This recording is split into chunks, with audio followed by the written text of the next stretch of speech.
छिद्र कहते हैं, ये आप लोगों को याद रखना है ना। इतनी चीजें बच्चा आपको याद रखना है। आगे की तरफ बढ़ते हैं। अगला हमारे पास आ चुका है मादा जनन तंत्र।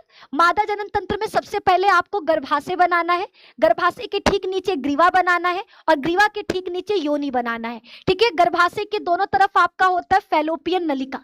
ठीक है, दोनों तरफ क्या पाया जाता है? फैलोपियन नलिका पाया जाता है। आगे यहाँ पे चौड़ा कर लेना, यहाँ पे उंगली नुमा संरचना बना देना।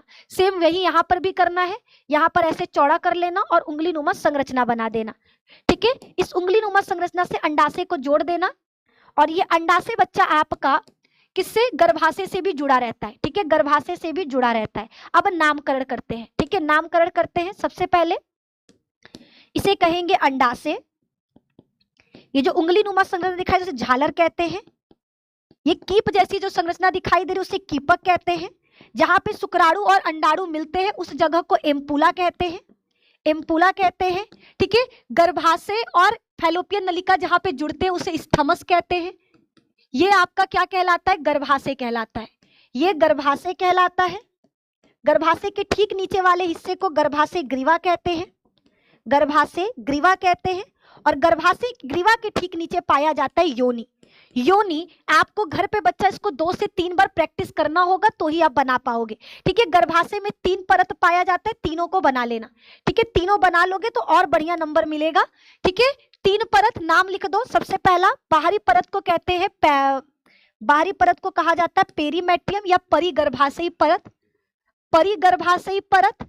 दूसरा वाला कहलाएगा मध्य गर्भाशयी परत, मध्य गर्भाशयी परत।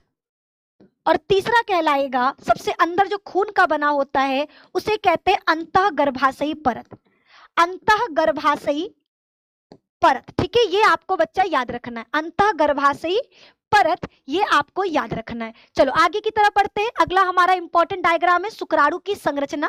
ठीक है, शुक्राणु की संरचना कैसे बनाएंगे? सबसे पहले आपको इस तरह से सर बनाना है, सर पर एक टोपी नुमा संरचना, इस तरह से एक गर्दन और गर्दन के ठीक पास आपको इस तरह से एक चौड़ा संरचना बनाना है जिसको मध्य भाग कहते हैं। उस पर थोड़ा सा ऐसे डायग्राम बना देना और फिर आपका लंबा सा पूंछ। ठीक है, इस तरह से। ठीक है, नामकरण कर लो। नामकरण में बच्चा शुक्राणु का ये भाग कहलाता है शीर्ष भाग। ठीक है, सबसे ऊपरी वाले भाग को कहते हैं शीर्ष भाग, जिसमें टोपी नुमा संरचना एक्रोसोम कहलाता है। ठीक है, ये शीर्ष भाग में यहाँ पाया जाता है आनुवांशिक पदार्थ यानी पिता के गुण। ठीक है, आनुवांशिक पदार्थ।